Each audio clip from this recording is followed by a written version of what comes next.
there is a really subtle sort of totalizing kind of dynamic that goes to the university now where you don't have space to disagree. You don't have and if you disagree, you need to keep it completely quiet. You cannot show it because you cannot pass, you cannot graduate, you cannot get the job, you're excluded from all of these things if you show difference.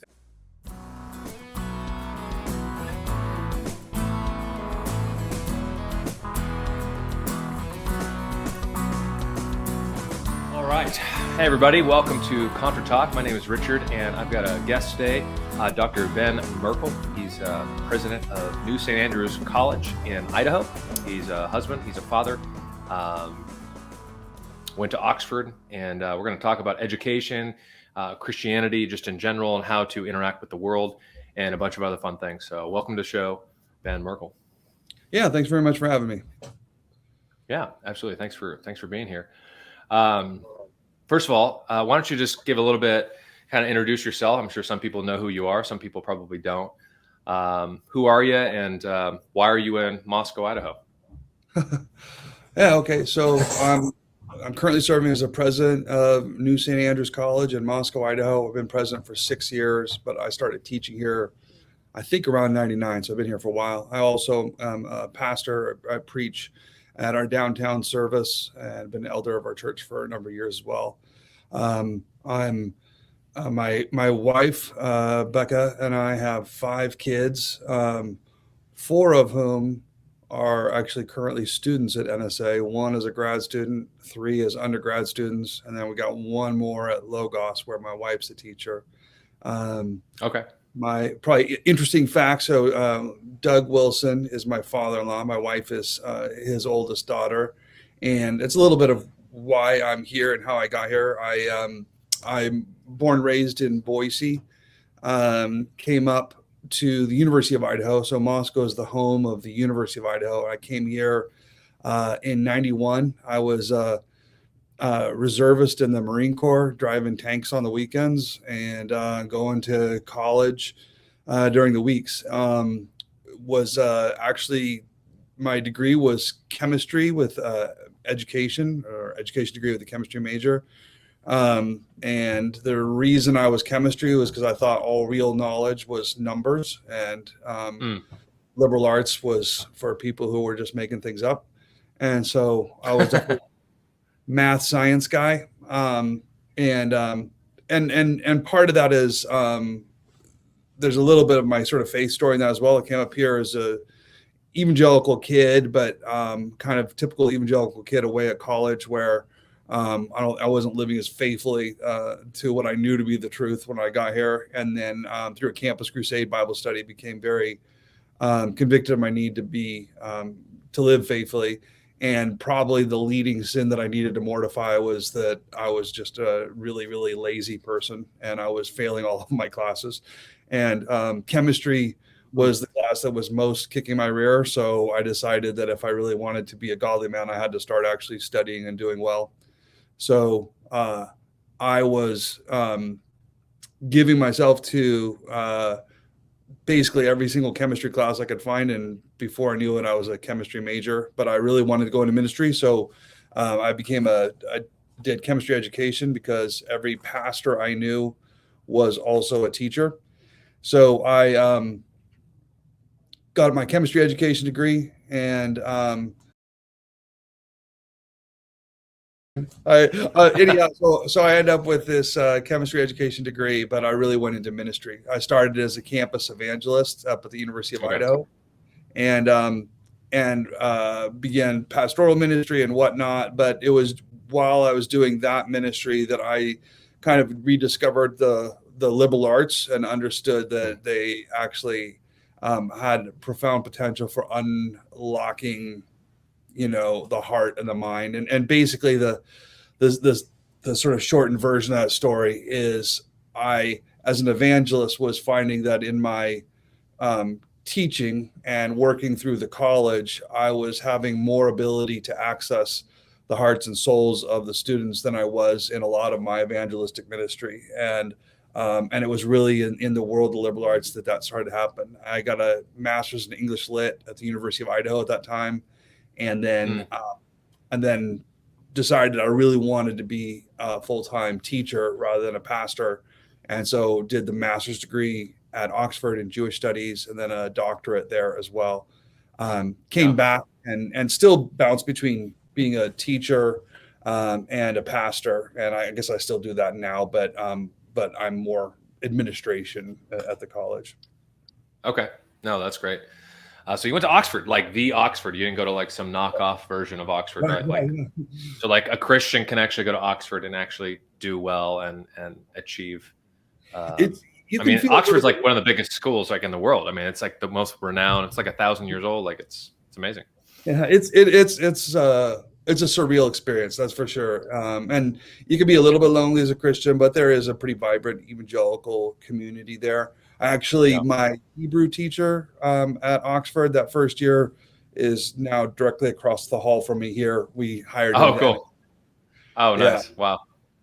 Yeah, that's but Oxford is surreal. I mean, I would say I don't recommend it for an undergraduate if you're a Christian. I think that if I'd gone there as an 18-year-old boy, I would have been destroyed by it.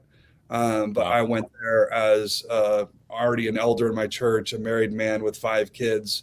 I had a little more weight behind me, and I think we were able to really thrive there. But it's a very overwhelming kind of place. Yeah, no, I can imagine.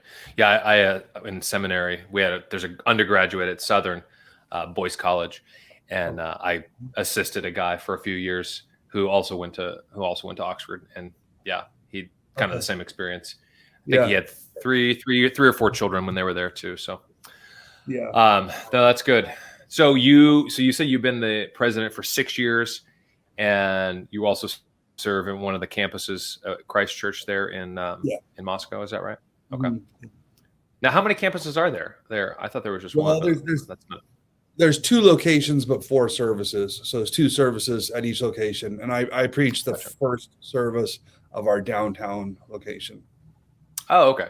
Oh, so there's different guys will preach at different services. Oh, he preaches the second service.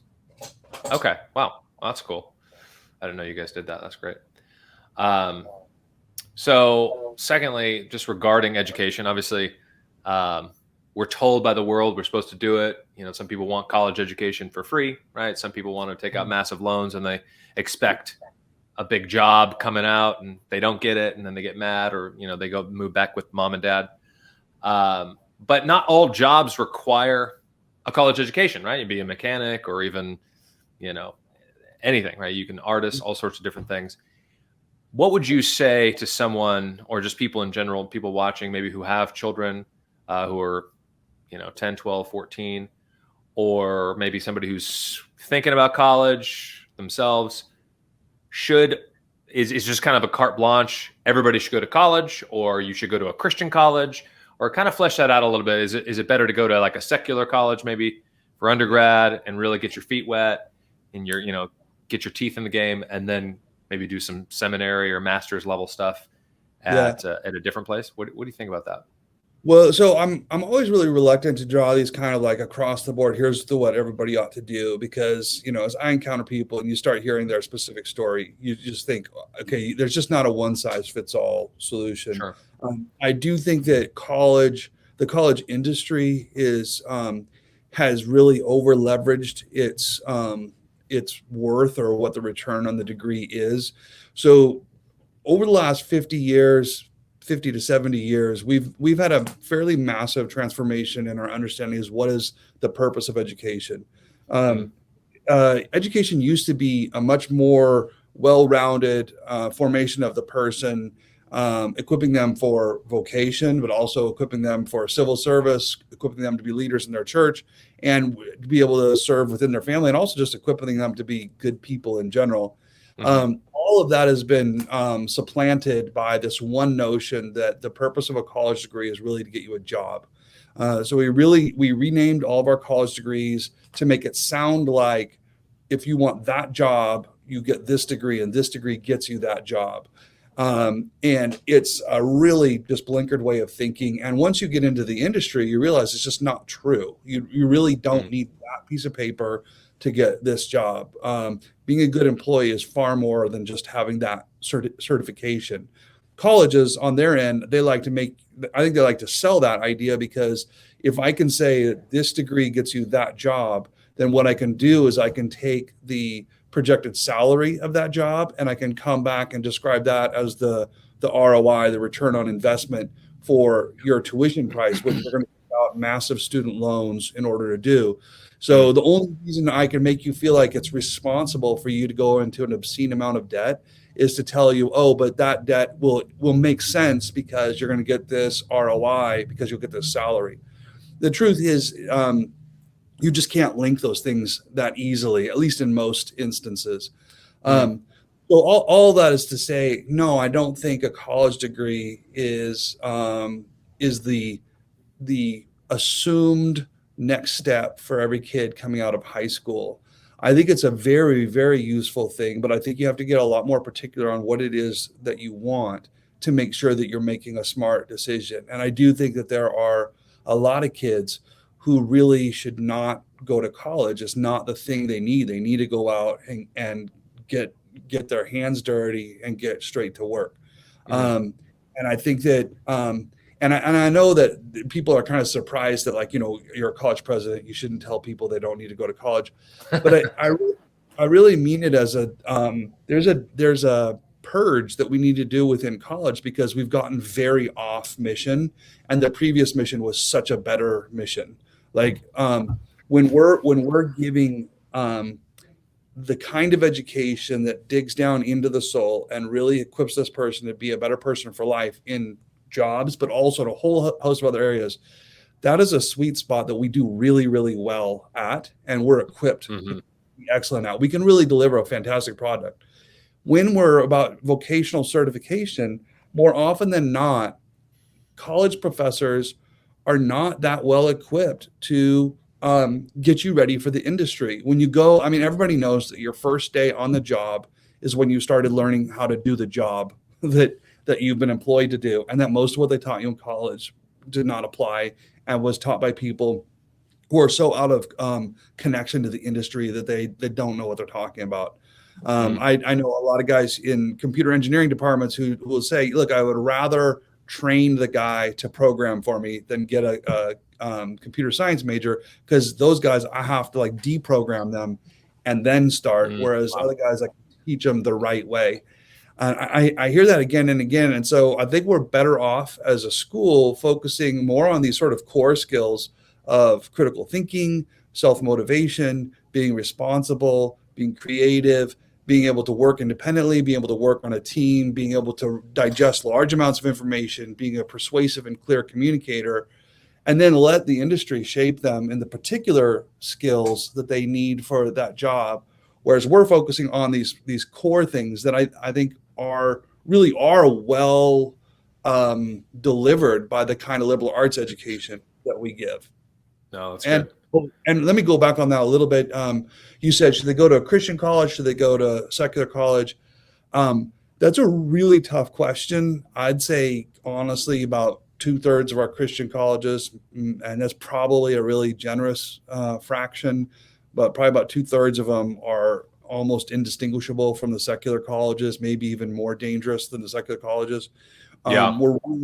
We're really deeply compromised in the Christian college space, which is really concerning. That said, if you can have a college education in a Christian discipleship atmosphere, you're getting one of the greatest blessings that you could get. I mean, it's a really fantastic and wonderful thing when you can taste that, and it can equip you for the rest of your life.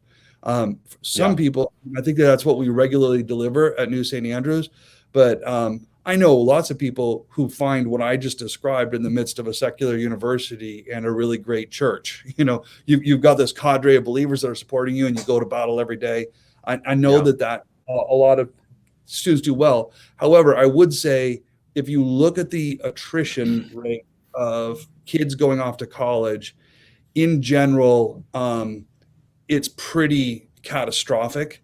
And one of the mistakes that I think parents make right now is that when I say something like, sending your kids to a secular college, it's really dangerous. They're going to have their faith attacked.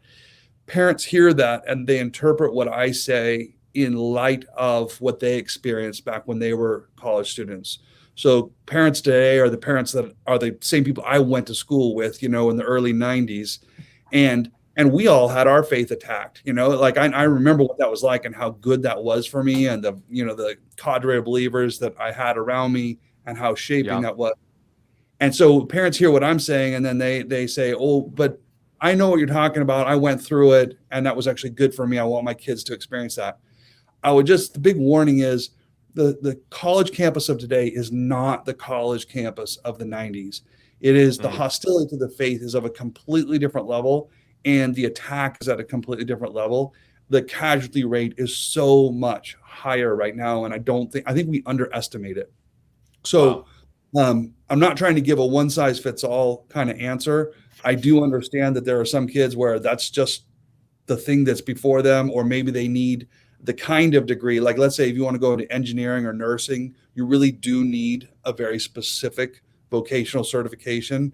Some of my earlier comments aren't as applicable on some of those degrees. And so some people are going to say, this is what God has called me to. I have to be at this kind of university. And so I understand it's not a one size fits all, but you need to do it with your eyes really open and understand you're really going into a very different kind of attack on your faith than what we all experienced, 20 years ago. Yeah.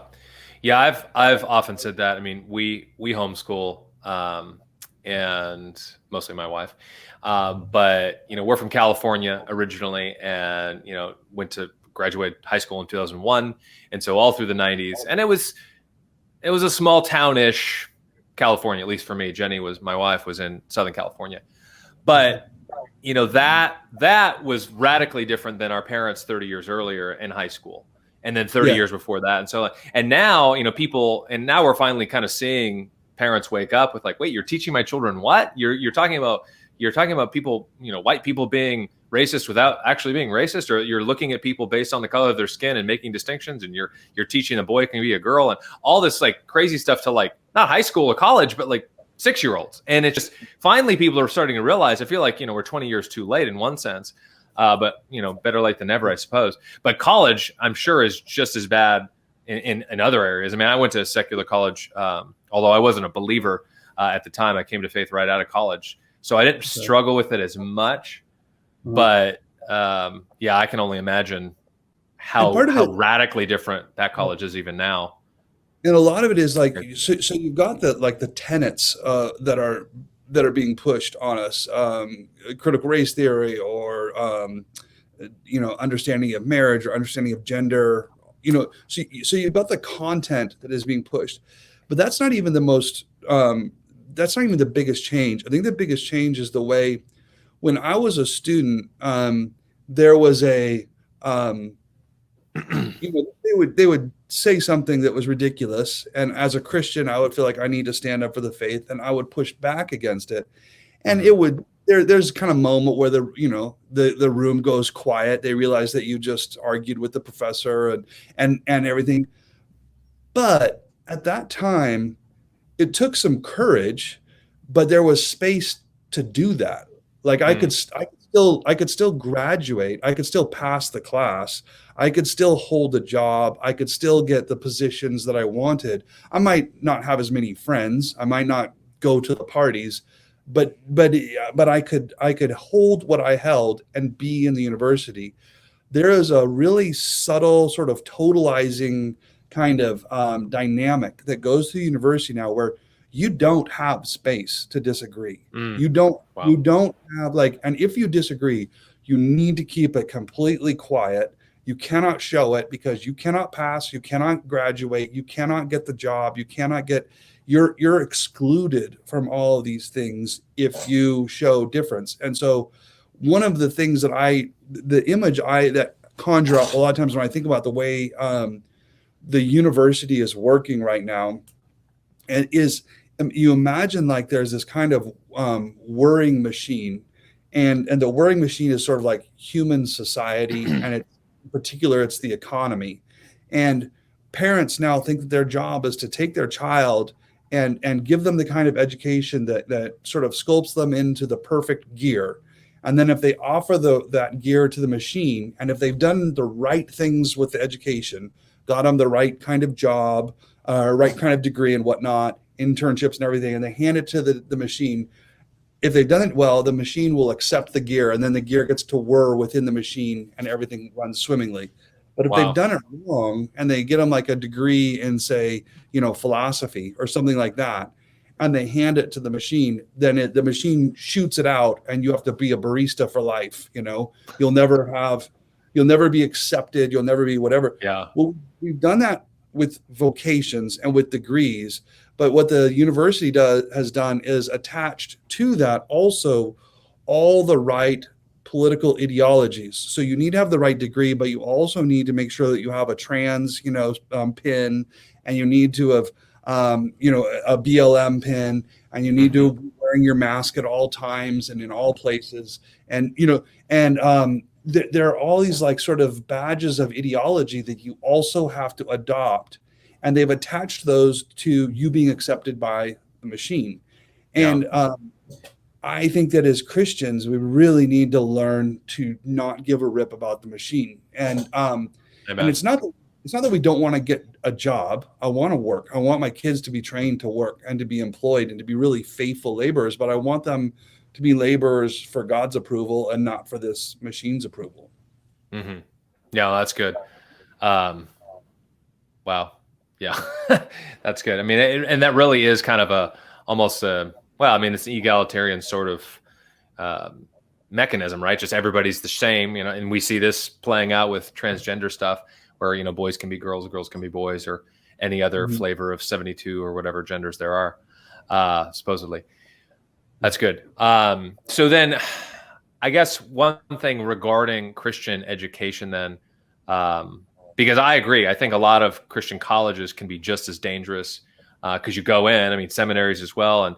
And we could get into it. We don't have to, but there's stuff even at my seminary that's like, what are we doing here? We fought this 30 years ago with the conservative resurgence in the Southern Baptist Convention, and people saying they're teaching about liberal theology and teaching about Jesus not actually being God, or teaching about these people believe that the virgin birth wasn't really essential, and yet what they were really doing is actually teaching it. Well, a lot of people, seminaries and colleges, are teaching about critical race theory and teaching about intersectionality. And you're like, this is the same rhetoric the liberals, so-called, 30 years ago, 40 years ago were doing, and we all fought it and won. And, and it's just like, but what's my question? What should parents, or even just, 19-year-old saying, hey, this was a good Christian college 20 years ago, or this guy's attached to this, or these people are attached to this, or this is part of my denomination. What should they look for though, when they go to like a preview day, or even checking out the website, or maybe looking at when they show up there and they ask questions? What are some questions they should ask the administration or the teachers to try and figure out? It's a good question. And maybe something that we need to like write a little how-to manual, like how to visit a school. I would say, first of all, I really highly recommend actually spending some time at the school, get boots on the ground and see it. I'm a college president. We spent a lot of time on the road talking about our colleges, and it's you can sit and say it's all kinds of things until somebody shows up and sees is what you said what's actually happening here. So the webpage, the brochures, and the recruiting recruiting officers, they're useful for getting you oriented, but you really need to get there and see what's going on. Some things that I think are real indicators. First of all, I would, if the college has a chapel series, usually those talks are online somewhere or recorded, or at the very least you can see the names and whatnot. And I would just go back and look over the last couple of years and see what were they promoting there, and is this faithful? Are they chapel like confronting the direction the world is going, or are they indulging it? I think that's usually one real telling thing.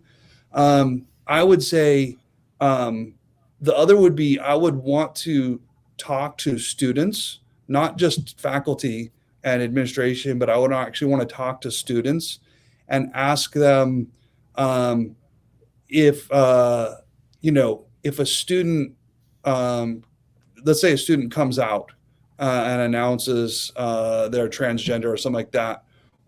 Has that happened, and what has been the response of the administration? How would that sort of thing be handled? Is that addressed in the statement of faith, and do they actually do something about it when it happens? That's a really tough thing to address now, and it takes a lot of courage to draw a line and actually defend it. And colleges that will do that are increasingly rare. I think what you'll tend to find is a lot of a lot of things just kind of quietly suppressed, or more common, what you have is the college is portrayed one way online, but it's a very different way when you get there in person. Yeah, in reality. Okay. Yeah. No, that's good. So you kind of touched on this a little bit.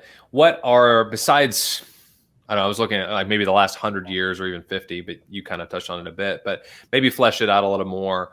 What are the other things? I mean, again, college has changed a lot. We've kind of switched from a very, very particular thing, like you said, with the gear, and you just need to be molded into this little gear, go into the machine, and retire in 40 years or whatever.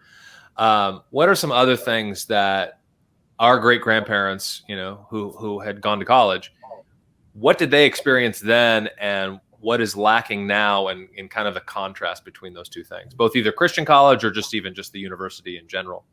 Sure. Yeah, a few things. I mean, one of the biggest ones is the financial model. So over the last 50 years, the colleges have become really dependent on federal money. I mean, even your private colleges, I won't go into all the numbers here, but even your private Christian colleges probably get more money from the federal government than they do from parents in tuition checks. Now it's Wow. routed as student loans and Pell Grants, so it comes to them as a tuition payment. But when you go back and you look at the sources, the federal government is the primary funder of them. And so that the way the federal government has stepped into funding education has, first of all, caused the tuition cost to go crazy high. We charge a lot more. I say we, the world of higher ed, and I say we actually try to behave like this. But in general, colleges jack up tuition to capture more tuition revenue that's made available by increased Pell Grants and student loans. They're talking about right now doubling. This is a big push, is to double the size of the Pell Grant. You will see tuition go boom as soon as that happens. Wow. Because colleges are businesses, and the first rule of business is you don't leave money on the table. If you come to me to buy a car that I was going to sell for $5,000, but I find out you have 10 grand in your pocket, the price just went up. And because of the way financial aid works, when you apply to the school, we can see what your financial position is and your capacity to pay. And so your capacity goes up because Pell Grants doubled, or you just were cleared for this amount of student loans. Suddenly, we're going to make sure we capture as much of that as possible by raising tuition, or by leveraging how much financial aid we give you. So you'll get a scholarship, and the scholarship is going to be determined by how much we think we can get out of you. And so the financial picture is a big piece. And then the other thing that's happened with that is it means that now federal ideology is the primary thing that needs to be appeased as a college administration. We need to stay in step with the federal ideology, because that money is attached to whatever, how many colleges, Christian colleges, are now in the place where they have to allow men into the women's locker room because they want to keep their Pell Grants, right? Yeah. Wow. So federal ideology is attached to that money, and that's really going to shape the direction these colleges go, rather than independent market forces. Like when you have more of a free market, then that's going to favor leadership that is oriented towards high performance, being a little bit risky and bold, Everybody's going this way, so you see there's an opportunity over here, you go this way. That's how businessmen succeed. Yeah. But the way colleges are funding means that at the very top of college administration, what you're doing is you're looking for people who can demonstrate compliance, because they're trying to stay as in the very center of the pack as they can, because that's how they keep their money. So it doesn't favor innovative kind of thinking or being defiant when ridiculous rules are coming down. It doesn't favor that at all. Free market would. Yeah. So the funding is one big part of it. The other is, like I said, that change in what we think an education is for. The whole land grant university thing that in the 1860s and then again the 1890s was sort of one of the first steps in repositioning our understanding of what higher education was for. It's really about training to be in certain industries. And then with the GI Bill post World War II, and then reimagined after Vietnam, and then again the Gulf War, the GI Bill again said federal money is going to pay for all these people going to school, so we want certain deliverables, and it got oriented towards vocational certification. Yeah. So that shift to college is about vocational certification. I think that's one of the biggest changes. And then the way that has been attached to federal agendas has really changed what education is about. And I think that the church has not had its eye open to what's going on there. Yeah. Wow.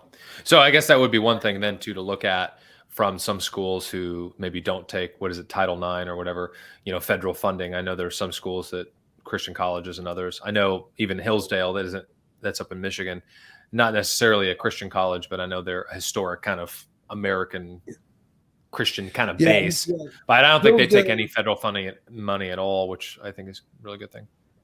Yeah, Hillsdale, Grove City are the two probably biggest colleges that people know for not taking the federal money. And then you go like one tier down in size, and then you start hitting like Patrick Henry in Virginia, NSA here, and then there are other a few smaller ones. We're small, but there are smaller that would be in that category as well. But it's not a big crop, but I think it's probably about to grow, because I think under the Biden administration, we're seeing a lot of we're going to see a lot of unfavorable movement within the Department of Education, unfavorable to people with our convictions. Yeah. Well, and I think that's probably a good thing ultimately. I mean, because you're kind of exposing a lot of just the craziness that's been going on for probably decades, but you don't really see it until all of a sudden, you have all that mold behind the wall. You tear back the wall. You're like, there's a little mold. Then you tear it back and you're like, oh my goodness, it's an infestation. So, no, that's good. So I guess, parents need to give more money to Christian colleges, right? Yeah, like NSA and others. Yeah, this whole thing is just a donor pitch. Yeah. That's right. Give to NSA. No, not National Spying Agency, by the way. I always hear NSA and I'm always like, not the government that always Edward Snowden and all that. Actually, I have a baseball hat with NSA on it, and I was wearing it when I was on a trip to DC, and I suddenly realized this really has a different connotation here than it has. That's really good. And I think that the other thing was probably that people who are in the NSA don't put it on their ball cap and walk around with it. But right. You're like, I can see your phone right now. No. Yeah. I guess maybe a last question we can kind of wrap up is for, again, parents and students, but probably more particular parents like young parents like me. I mean, our oldest is only 11. But say, I would say get out of government schools. That's just me.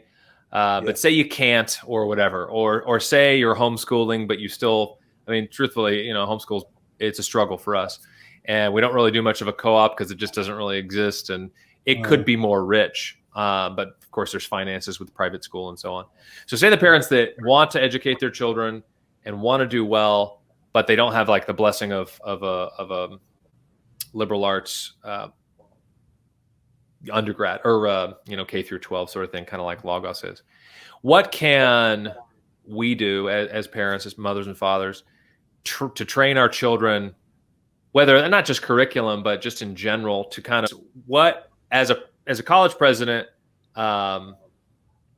looking at students, which obviously you've got many and seen many, what would you like to see, and what can parents do for, their 10 and 12 and 14-year-olds, whether it's, what type of curriculum, but also just kind of life stuff, whether you're homeschooling or, hey, you still got kids at public school. We still want to be a light for Jesus. Okay. That's your conviction. Fine. I would disagree, but that's fine.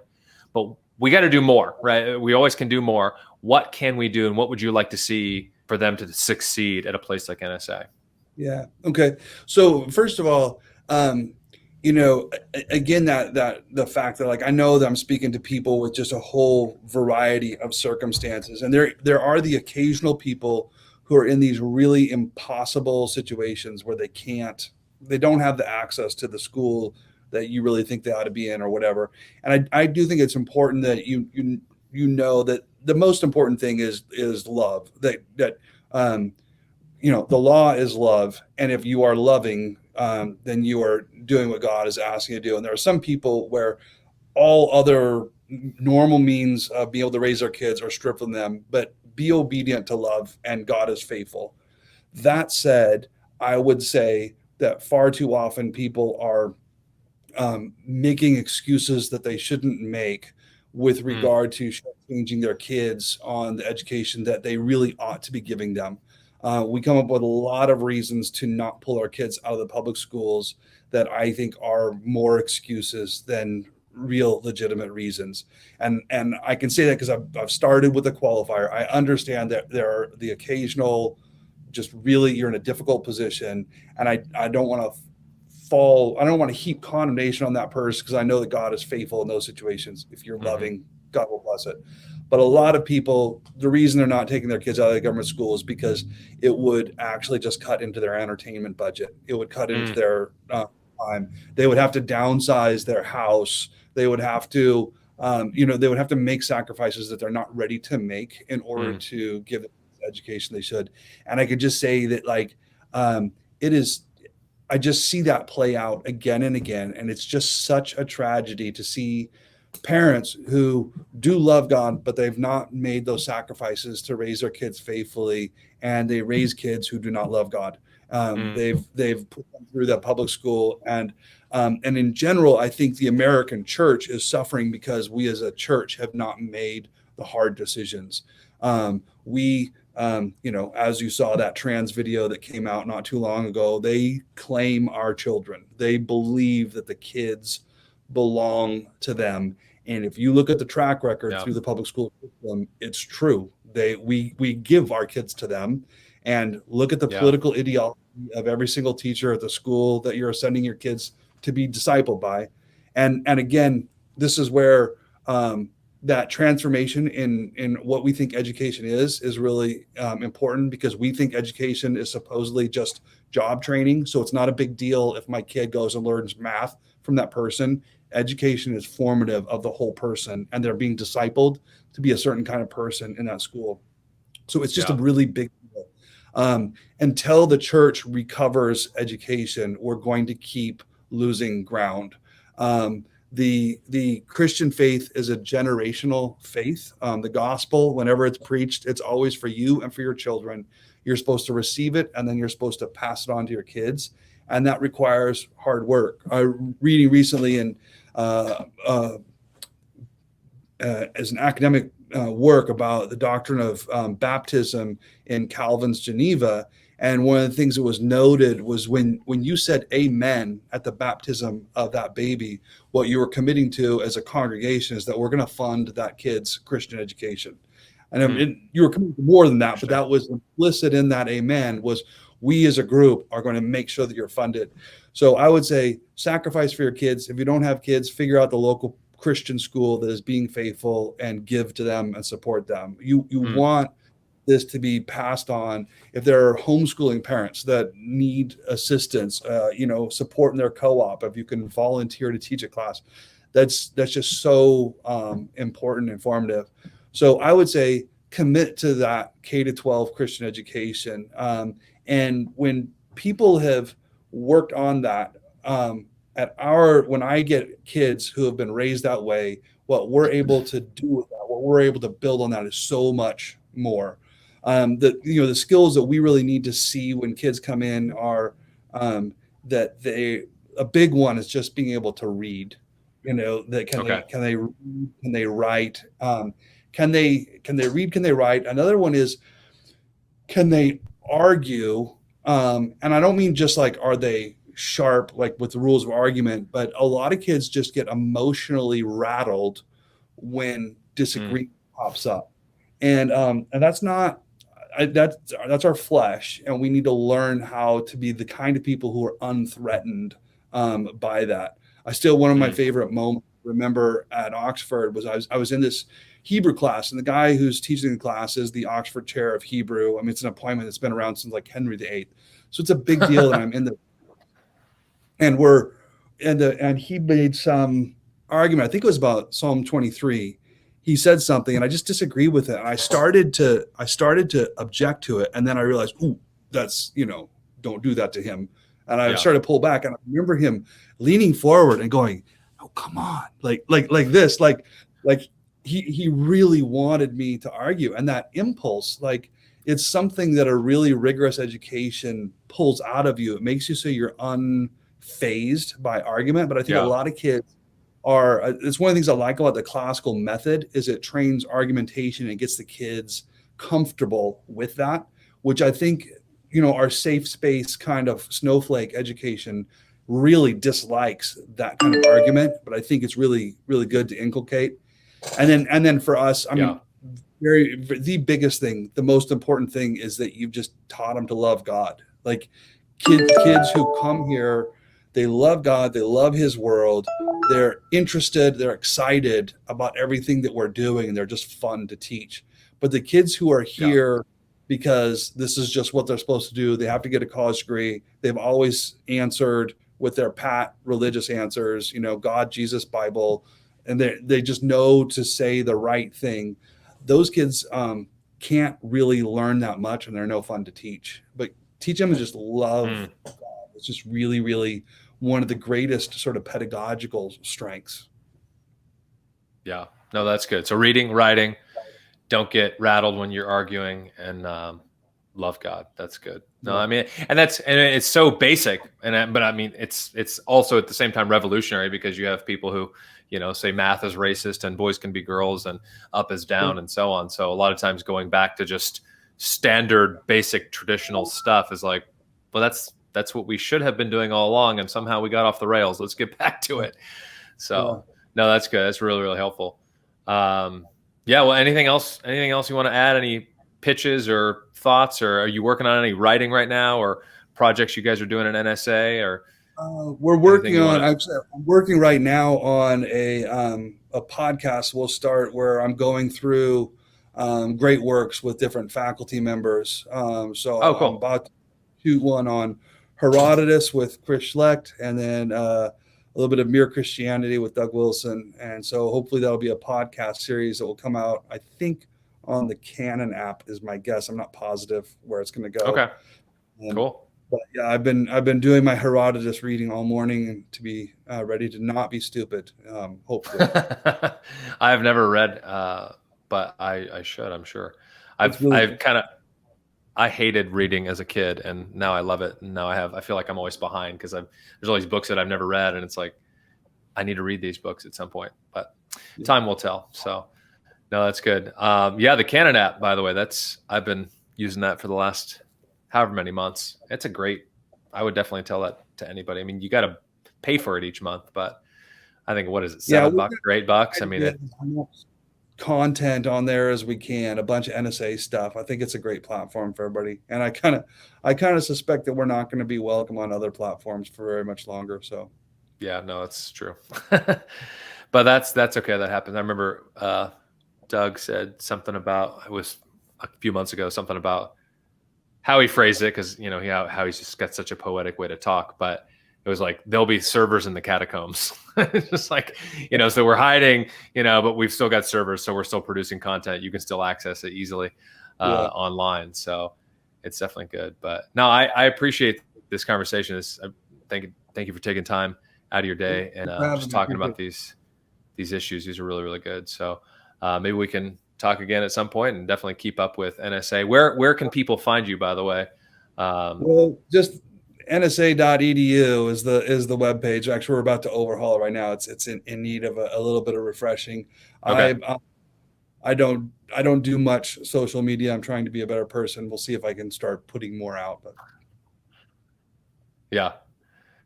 Do you have like a blog or anything else like that? YouTube or Spotify, anything like that? It's extremely untended. So. Okay. You said Facebook page? Yeah. Okay. No, that's fine. Yeah, I can barely do YouTube. I don't actually do anything else. So time does not allow. So anyway, again, I appreciate the conversation. Thank you so much. And until next time. Thanks for having me. All right. Yeah. Thanks, man. Bye.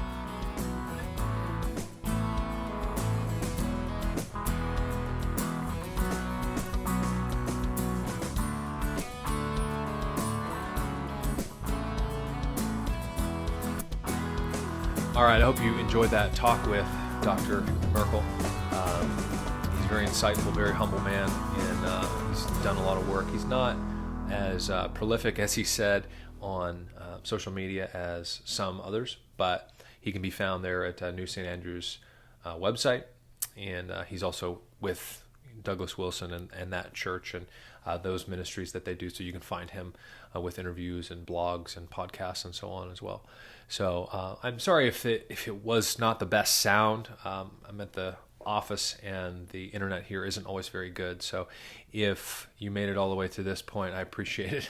Thank you. I'll try and get a little bit better connection and figure out a better method next time. But I think sometimes it froze and it might have dropped out audio-wise sometimes. So kind of sound like a transformer, Megatron or something. So anyway, hope you all are well. And like I said, please comment below. And let me know your thoughts. I'd really appreciate it. All right. Take care.